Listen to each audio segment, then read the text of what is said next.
vamos abrir a palavra no livro de Efésios, carta de Paulo aos Efésios, capítulo 1, e nós vamos ler a partir do versículo 15.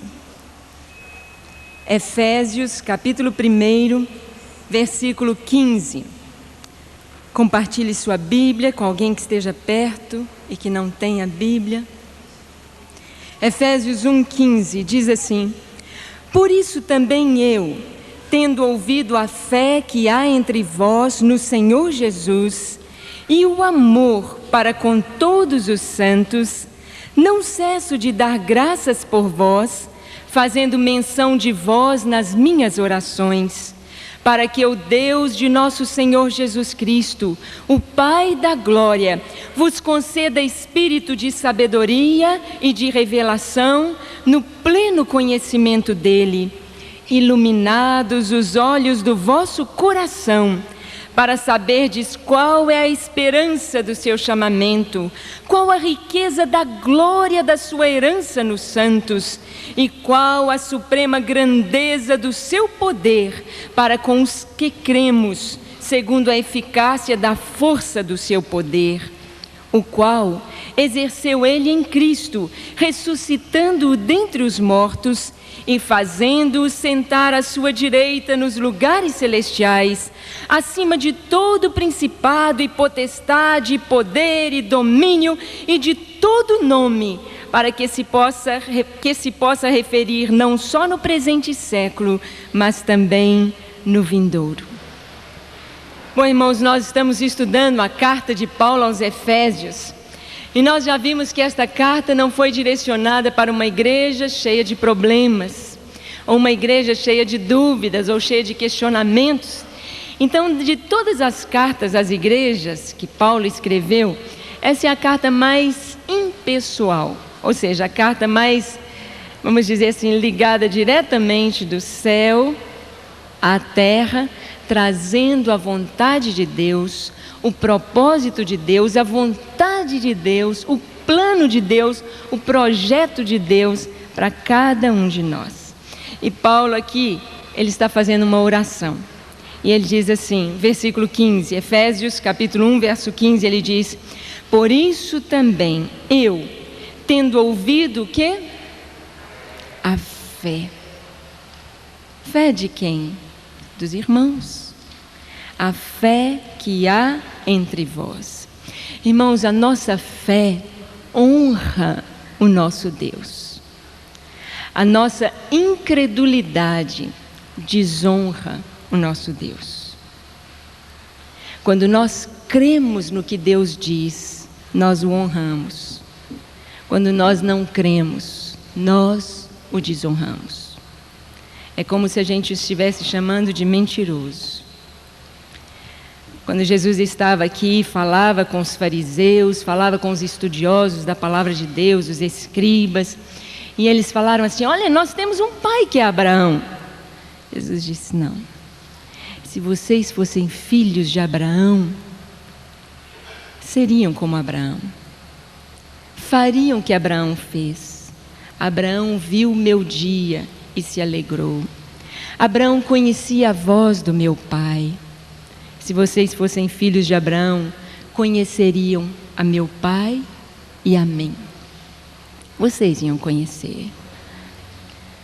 Senhor Jesus diz: aquele que ouve as minhas palavras, aquele que vem, ouve, guarda, e a palavra de Deus permanece no coração.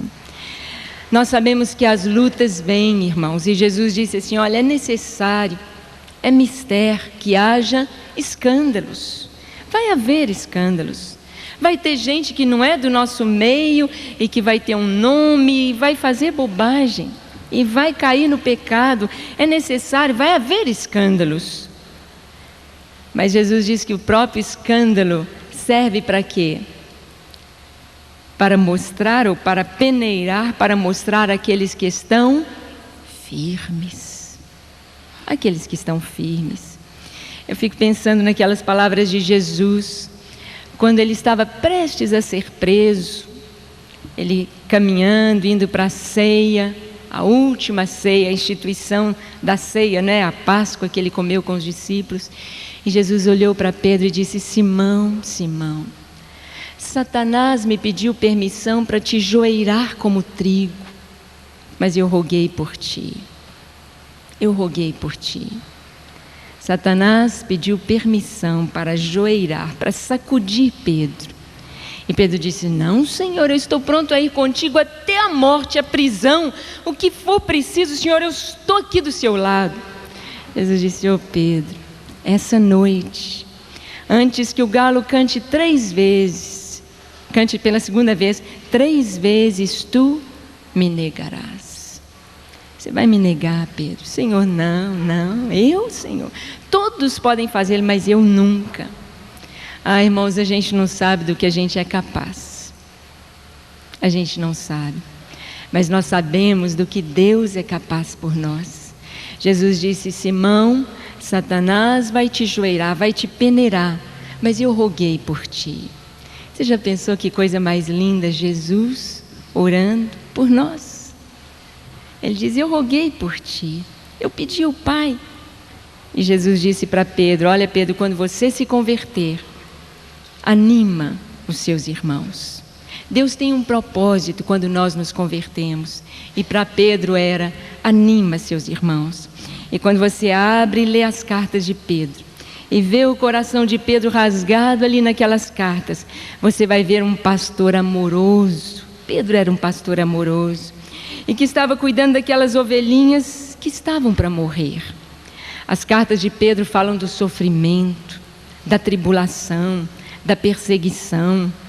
As cartas de Pedro falam para os irmãos assim: olha, o que vocês estão sofrendo não são só nós, não somos nós os únicos, mas a nossa irmandade em toda a terra está passando perseguição. Fiquem firmes, perseverem. Há uma herança, há um prêmio, há um galardão. Não importe com a espada, com o fogo, com os leões. É aquele coração de Pedro que Jesus disse: tu me amas? E ele disse: sim, Senhor, eu te amo. E o Senhor disse: então, apacenta os meus cordeiros. Primeiro o Senhor fala dos cordeiros, os filhotinhos do rebanho, os bebezinhos na fé. Apacenta meus cordeiros. Jesus pergunta de novo: Pedro, você me ama? Porque ele negou 3 vezes. Jesus perguntou 3 vezes: tu me amas? Ele disse: Senhor, tu sabes que eu te amo. Jesus disse: apacenta as minhas ovelhas. E pela 3ª vez Jesus disse: Pedro, você me ama? E ele disse: Senhor, tu sabes todas as coisas, tu sabes que eu te amo.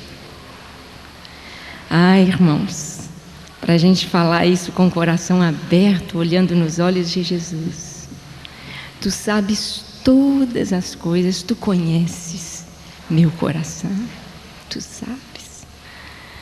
Tu sabes, Jesus, que a coisa mais importante na minha vida é o Senhor, tu sabes. Aí Jesus disse: tá bom, Pedro, você está aqui na terra não é só para desfrutar de mim, mas é para dividir o que você tem. Apacenta as minhas ovelhas. E Pedro então obedeceu ao Senhor. Eu dou graças por causa da fé. O que é fé? Fé é eu ter aquilo que eu estou vendo, não é? Não? Fé é eu apalpar, eu enxergar: ó, aquilo ali vai acontecer porque eu estou vendo, não é assim não? Fé, Hebreus 11:1 diz, é a certeza das coisas que se esperam. É a convicção de fatos que não se veem. A fé eu não vejo. Pedro, ele diz: aquele a quem vós não vendo, amais. Mesmo não tendo visto, credes nele. Isso é fé. Isso é fé.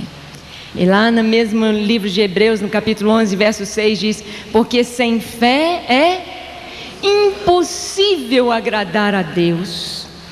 Você quer agradar a Deus? Creia no que Ele diz. Creia no que Ele diz. Aqui em João capítulo 17, no versículo 3. João 17:3. O Senhor Jesus está falando a respeito da vida eterna. João 17:3 é a oração sacerdotal de Jesus. Você quer ver como que Jesus ora por nós? Aí você lê o capítulo 17 e você vai ver o que Jesus pede a Deus por você. Ele está pedindo assim: Pai, eles estão no mundo, o mundo é sujo, o mundo está jogando tanta sujeira na cabeça, mas Senhor, eu rogo que não os tires do mundo, mas os livres do mal, livres do maligno. João 17:3 diz assim, vamos ler juntos? E a vida eterna é esta, que te conheçam a ti, o único Deus verdadeiro, e a Jesus Cristo, a quem enviaste. Isso é vida eterna. Isso é vida eterna. Uma vida eterna, como diz a Bíblia, não é uma vida sem limites de fim, mas é uma vida com qualidade da vida de Deus. E a vida eterna é conhecer Deus. Como que eu conheço? Pela sua palavra. Mas só lendo? Não, crendo. Crendo. O escritor de Hebreus, ele diz que a diferença do povo que saiu do Egito, viu os sinais, viu as maravilhas, mas morreu no deserto, foi sepultado na areia do deserto. Por quê? Por causa da incredulidade. Não creu. Não creu. Nós estamos na mesma marcha, do deserto a Canaã, mas nós temos de caminhar crendo, crendo, crendo. Sabe para quem são os sinais, irmãos? Para quem são os sinais e os prodígios? São para nós? É para os crentes? Para quem são os sinais? Para o incrédulo, para que eles vejam e creiam. Deus manifestou as 10 pragas lá no Egito, foi para que o Egito e todo mundo da época soubesse que Jeová é o único Deus. Não foi para o povo de Israel, mas foi para o Egito. Os sinais, nós não podemos segurar a nossa fé em sinais, porque fé é certeza das coisas que a gente não vê. Eu não vejo, mas eu creio. Eu creio porque Deus disse. A palavra de Deus disse. E como eu tenho certeza de que a palavra de Deus é a verdade? Pela própria história. A própria história. Qual de nós nunca assistiu ou nunca ouviu falar da morte de um crente? A diferença da morte de um crente para a morte de um incrédulo. Havia um médico espírita muito caridoso mas velhinho. Quando ele partiu, ele gritava para as pessoas que ele não queria partir, não queria morrer, e ele via das paredes, ele via coisas que queriam pegá-lo. Infelizmente, quem estava ali assistindo a sua morte não tinha nenhum crente para falar com ele. Segura nas mãos de Jesus. Jesus te perdoa. Entra na vida eterna segurando nas mãos do bom pastor. Mas quem nunca ouviu falar da morte de um crente?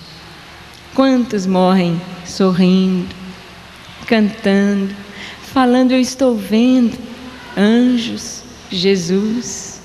Você já viu aqui na Bíblia quantas histórias, né?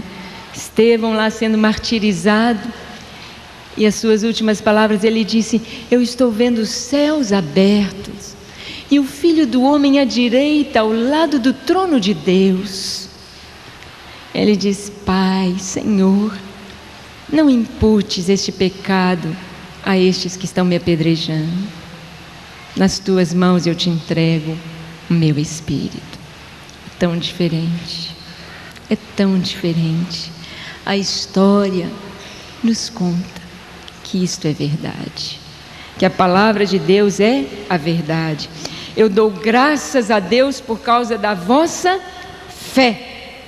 E por causa de que mais, irmãos? Por causa da fé que há entre vós no Senhor Jesus e o amor para com todos os santos. São duas coisas fundamentais para o crente caminhar. A fé vai na frente e o amor segue a fé. Amor é o quê? É a presença do próprio Deus em nós, mas o amor se manifesta em obras. Quer ver a fé com as obras? 2 Timóteo, capítulo 3, 16 e 17. 2 Timóteo 3, 16 e 17. Esse é um texto que os irmãos têm que saber de cor, viu? 2 Timóteo 3, 16 e 17. Eu acho que nós podíamos ler juntos. Vamos ler juntos. Toda a Escritura é inspirada por Deus e útil para o ensino, para a repreensão, para a correção, para a educação na justiça, a fim de que o homem de Deus seja perfeito e perfeitamente habilitado para toda boa obra. Toda a Escritura de Deus, toda a palavra de Deus é inspirada. E ela é útil para ensinar, para repreender, para corrigir na justiça. A palavra de Deus, ela é fundamental para nós.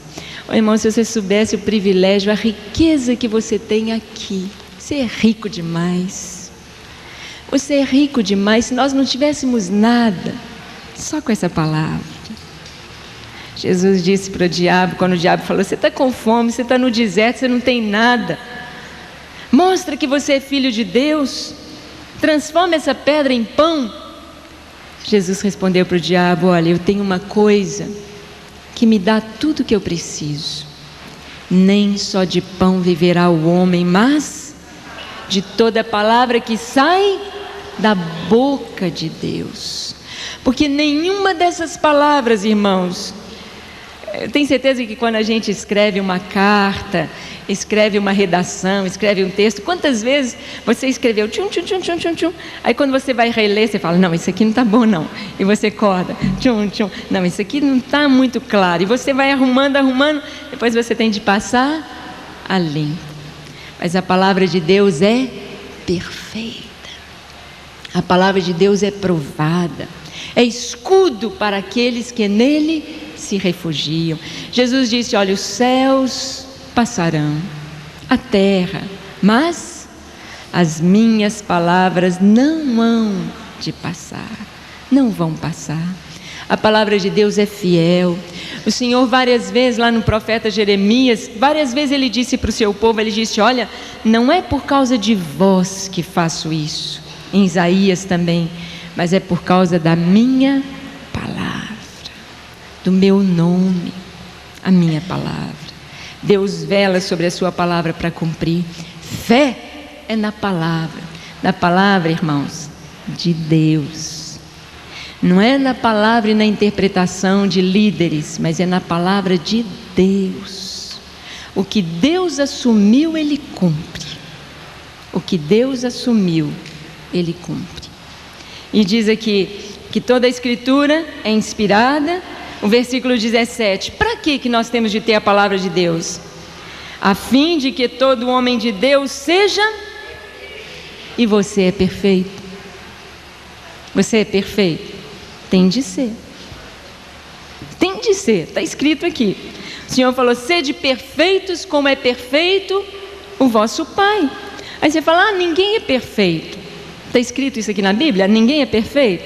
Mas todo mundo aceita isso como se fosse a palavra de Deus, não é? Ninguém é perfeito, não é assim? E a palavra diz: o homem de Deus tem de ser perfeito. Nós, irmãos, como o apóstolo Paulo diz lá em Filipenses, Paulo disse assim: olha, eu ainda não cheguei à perfeição, ou seja, a estatura de varão perfeito. Eu ainda não cheguei à maturidade do Senhor Jesus, mas uma coisa faço: esqueço do que ficou atrás, olho para o alvo e prossigo para frente. Não é assim que Paulo diz? Nós já estudamos aqui na escola dominical em outras vezes sobre essa perfeição. E nós vimos que perfeito é em cada fase. Por exemplo, hoje, a palavra de Deus que você recebe hoje, você deve colocá-la em prática. Aí dentro do seu nível, nós temos um bebê de 1 ano, ele é perfeito. Não, o bebê de 1 ano já está andando, né? De 1 mês, vamos pôr aqui, um bebezinho de 1 mês.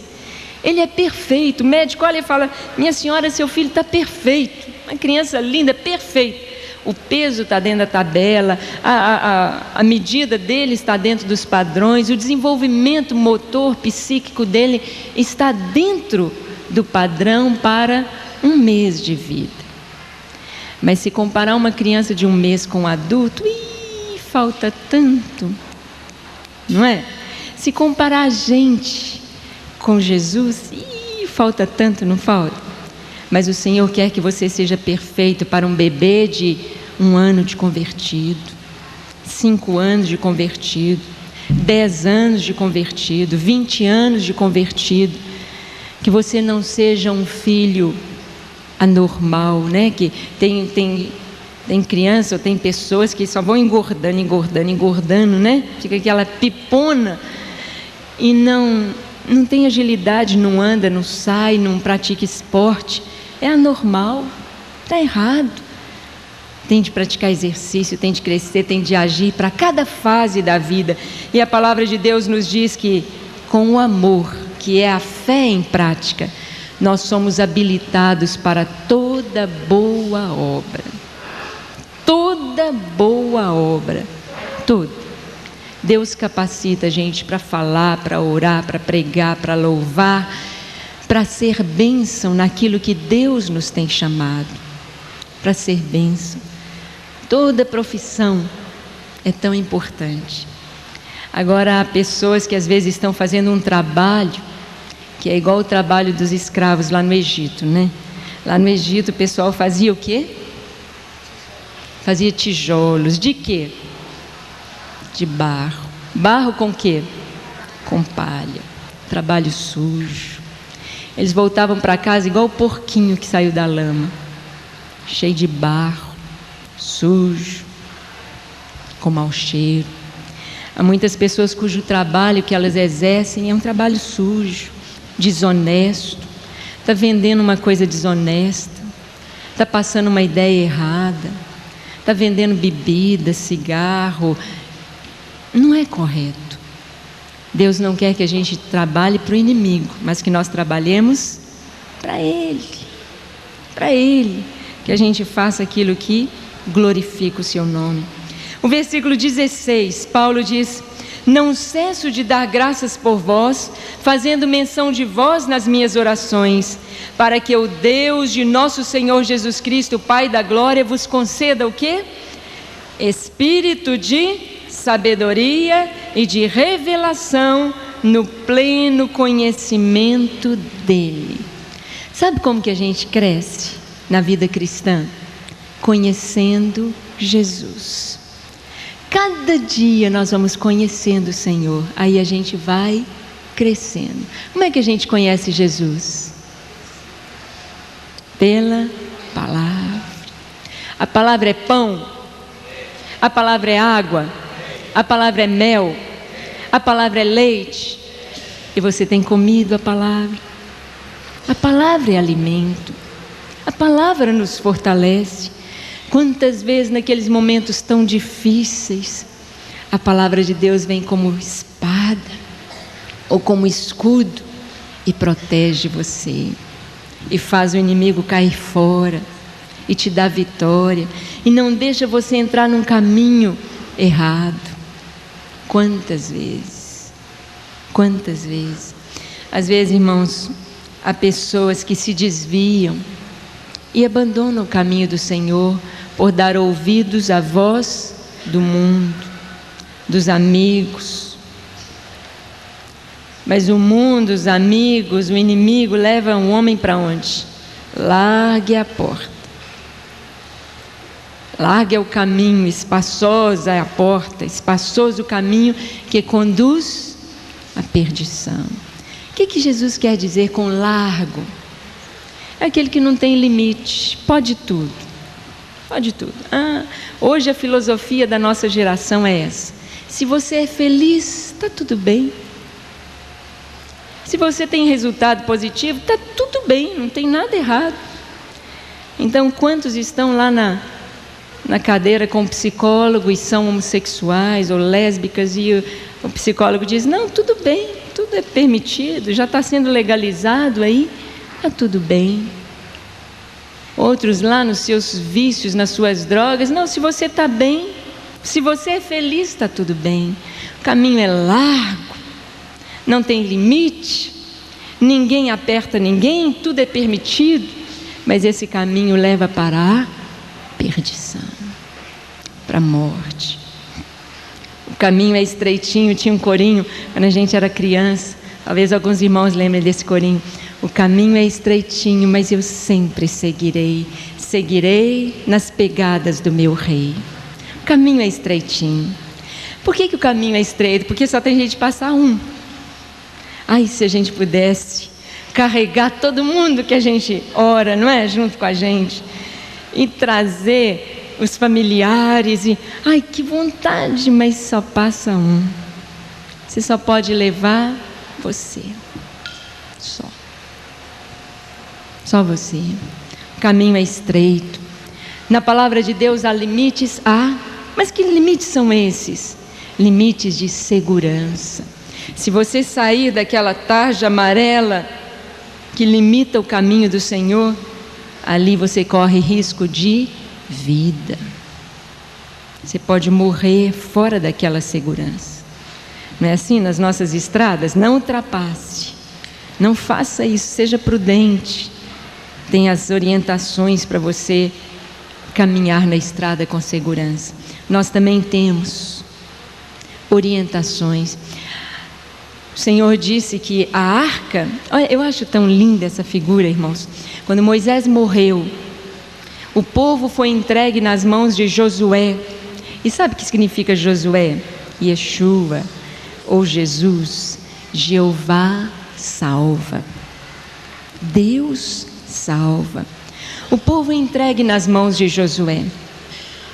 E Josué diz para o povo assim, olha, agora nós vamos entrar em um caminho que nunca passastes antes por ele.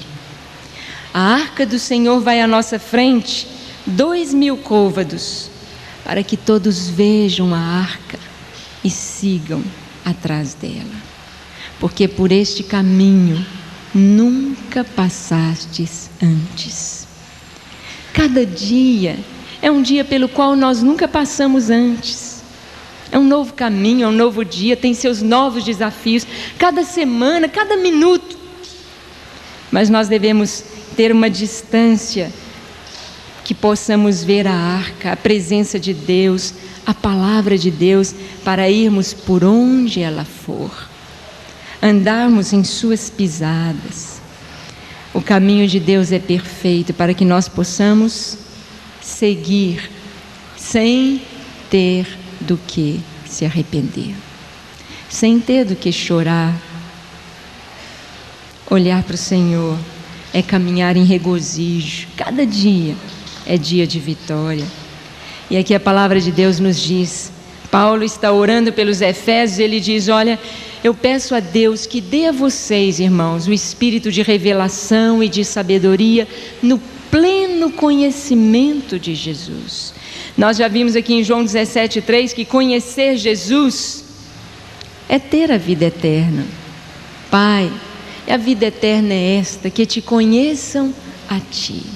E a palavra nos diz lá em Oséias, conheçamos e prossigamos em conhecer o Senhor. Como é que eu conheço o Senhor? Aqui. Pega a palavra e ore. Pai, fala o meu coração. Me dá entendimento, revelação na Tua palavra, para que eu possa tirar a lição para o meu dia de hoje. Fala o meu coração, eu quero Te conhecer. Olha, irmãos, eu fiquei muito triste. Nós lançamos para a igreja um sonho que nós tínhamos há muitos anos, porque temos visto que muitos irmãos, a maioria de nossa igreja, são novos convertidos. Aqueles que já nasceram em lar evangélico, tiveram esse privilégio que eu tive, já estão acostumados a fazer o culto com a família, a ter o momento mais especial do seu dia. Outro dia, conversando com o pastor Gênison, ele estava contando que o culto doméstico na casa dele, às vezes começava 8 horas da manhã e o mover do Espírito era tão gracioso, era tão gostoso. O pai começava a falar, eles começavam a cantar, a louvar, que já estava na hora do almoço. A mãe falava: ó, nós vamos ter de interromper, porque já está na hora do almoço. Filhos criados num lar assim, ficam fortes.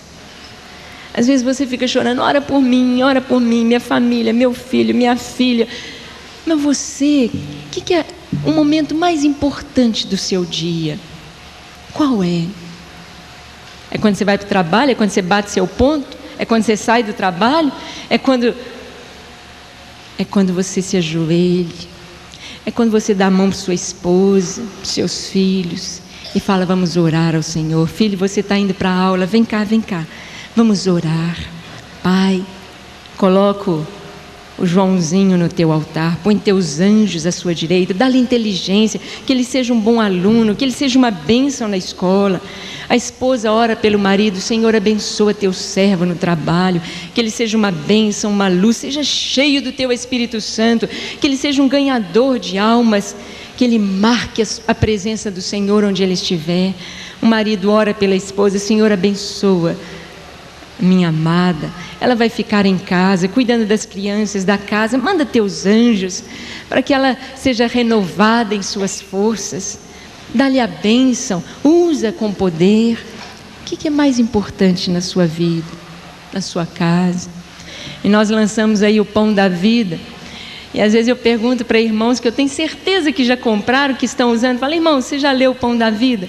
Ah, eu já vi lá na mesa. Você comprou, você leu, você está usando? Ah, não. A gente fica triste, né? Porque o Senhor prepara um alimento e perde, joga fora. Eu lembro que o papai falava assim: é pecado jogar comida fora. A gente aqui no Brasil não tem história de guerra para saber o que é passar fome, não é? Mas lá no Líbano, lá em Israel, lá na Europa, quantas crianças têm de dormir com um pedaço de pão na mão para sentir segurança de que tem o que comer? A gente está tendo comida para jogar fora? Não joga fora. Jesus nunca jogou nada fora. Quando acabou a multiplicação, e tem hora que eu acho, sabe, que na multiplicação, um dos motivos que Jesus mandou recolher o que sobrou, tem hora que eu penso que era para calar a boca daqueles que, estudando a psicologia ou o hipnotismo, podiam dizer: ah, que Jesus hipnotizou as pessoas e elas acharam que comeram, mas só acharam.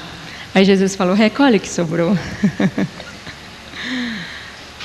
Ah, irmão, quando você sai daqui, você sai alimentado, mas sempre sobra. Não joga fora o que sobra, passa para os outros, conta em casa, conta para o vizinho, conta para o outro. Fala: olha, lá na minha igreja eu aprendi uma coisa linda domingo e eu quero te contar.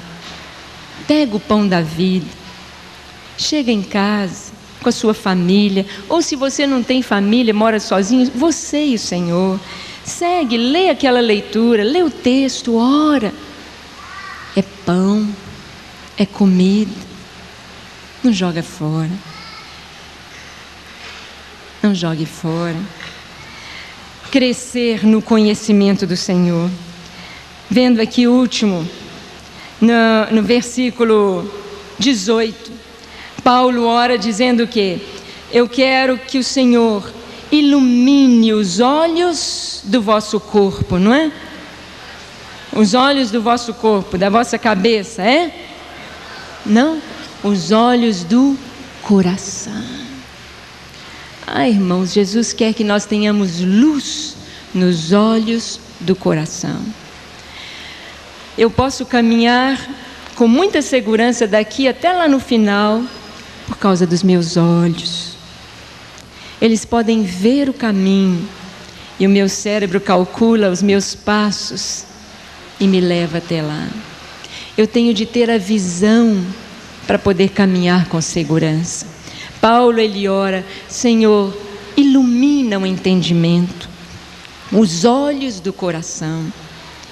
Mateus capítulo 6, 19 a 24. Mateus 6, 19 a 24. O Senhor vai falar sobre como caminhar com segurança, com essa luz nos olhos do coração. Mateus 6, 19. Não acumuleis para vós outros tesouros na terra, onde a traça e a ferrugem consomem tudo, e onde ladrões escavam e roubam. Mas ajuntai para vós outros tesouros no céu, onde a traça nem ferrugem corrói, e onde ladrões não escavam nem roubam. Porque onde está o teu tesouro, aí estará também o teu coração. São os olhos a lâmpada do corpo. Se os teus olhos forem bons, todo o teu corpo será luminoso. Se, porém, os teus olhos forem maus, todo o teu corpo estará em trevas. Portanto, caso a luz que em ti há sejam trevas, que grandes trevas serão. Ninguém pode servir a dois senhores, porque ou há de aborrecer-se de um e amar ao outro, ou se devotará a um e desprezará o outro. Não podeis servir a Deus e às riquezas. Onde está o nosso tesouro?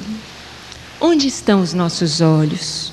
Onde está o nosso coração? O Senhor Paulo orou para que os irmãos de Éfeso, os irmãos de Lagoinha, os crentes em toda a terra tivessem iluminados os olhos do coração. Se a luz do Senhor está nos nossos olhos, nós vemos a luz, Jesus, e caminhamos para Ele. O resto é resto. A gente caminha de um modo digno, honesto, glorificando o Senhor como o próprio Senhor. Em cada decisão, a gente dizendo: nos meus passos, o que faria Jesus? O que faria Jesus nesse momento da minha vida? E caminhando assim, nós vamos para o alvo. Não com o coração aqui, porque daqui a gente vai levar só a vida, não é verdade? E que essa vida seja bonita, seja perfeita dentro do que o Senhor nos tem dado. Amém?